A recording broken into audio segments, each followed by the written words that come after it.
Thank you again. Good afternoon, ladies and gentlemen. I join you all once again for thanking and appreciating our leader, Congressman Mark Pittenger, and also his top lieutenant, Lucas Rojas, who collected us through wonderful emails. So thank you, Lucas. Thank you, Congressman Pittenger. So Congressman gave me 10 to 12 minutes to entertain you, but I'm not going to get into two-digit minute. I'll be precise, 9 minutes, 45 seconds. Let me try that. So I'm Anthony Kim. I've been with the Heritage Foundation, a think tank, I should say, a conservative think tank in Washington, D.C. I'm proud of the Heritage Foundation. I'll tell you why. But before I get into it, like Congressman Pittenger, I'm also a proud American. But my last name happens to be Kim.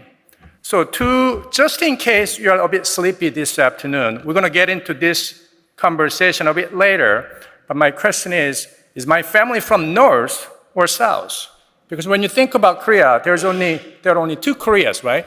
North Korea and South Korea, no West Korea or East Korea, right? So it's a rather black and white answer, but we'll get into that later. Now, the reason I said I'm proud of the Heritage Foundation is the Heritage Foundation is based in Washington, D.C. You know Washington, D.C., how entertaining it can be, political circus, but it's a city of policy discussions, not always politics. So if I survey Heritage Foundation, although it's based in Washington, we are not part of Washington. We are not owned by any political party. So that gives us a lot of independent stance in terms of talking about much needed debate and policy discussions. I happen to survey political calendar, or have us. There will be many elections in coming weeks and months. But 3 elections caught my eyes. One is in October, election in Poland. I think that will be a very important election. And January 2024, there will be presidential election in Taiwan. We talked about Taiwan many times this morning. Important election in Taiwan. And November 2024, America's presidential election. So that's what we are facing. And I'm sure as much as we are keenly interested in what's going to happen, Beijing and Moscow, everybody will be probably looking at the same thing. So from now to, let's say, just November next year, if you have a chance to visit Washington, D.C., please let me know and Diana know, my colleague here. We'll love to welcome you to our facility to continue our discussion. And also I see my good colleagues from AFPI, America First Foreign Policy Institute, and then Atlantic Council. So there are many good think tanks in Washington, D.C. What we want to do is really candid dialogues. It's not one-way discussion. We want to think about solutions. And I think solutions, that's the key word when it comes down to this afternoon's theme, global supply chain. If I may, this is not a rocket science conversation. I think we need to be very candid and frank about the current status of global supply chain.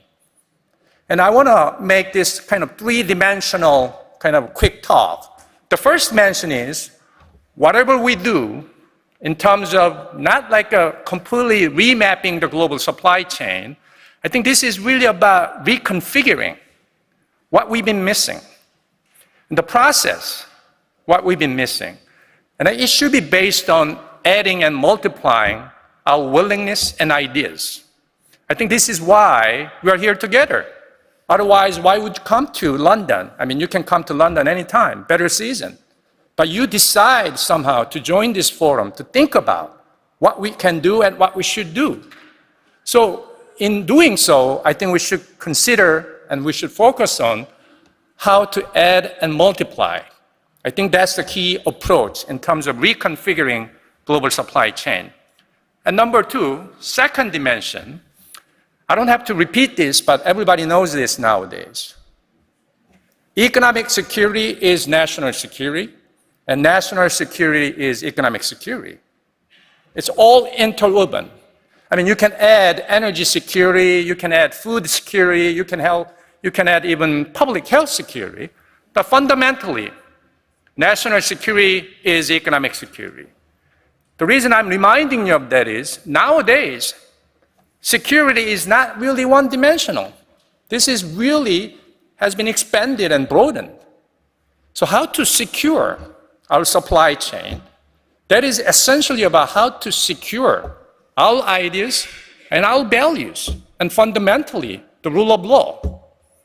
So that comes down to my last point concerning this supply chain discussion very quickly. I think we should welcome this discussion about supply chain. This is not something we should be nervous or anxious. I mean, in a way, what we are doing is how to make our current supply chain better. And, this is still young century, 21st century. It's only third decade. But we've been having a lot of crises in a way. 2001, we had a security crisis. 2008 and 2009, we have a global financial crisis. And then not too long ago, we had a global health crisis. And now we are going through another round of global security crisis in a way. But all these crises, I think they have given us opportunity to think about what we didn't think about. And one of them happens to be supply chain. And we've been, in a way, very complacent in the name of developing some countries. The prime culprit happens to be China. My big problem with China is very simple. China's formal name is People's Republic of China. But as far as I can tell you, China is neither people's nor republic. This is a communist China. And that's the fact. So because of that, they've been somehow twisting, manipulating global supply chain. And it has become so obvious to many of us, many capitals around the world.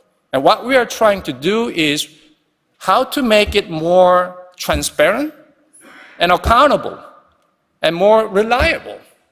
That requires our willingness and our commitment to revitalize our ideas and even our ideas.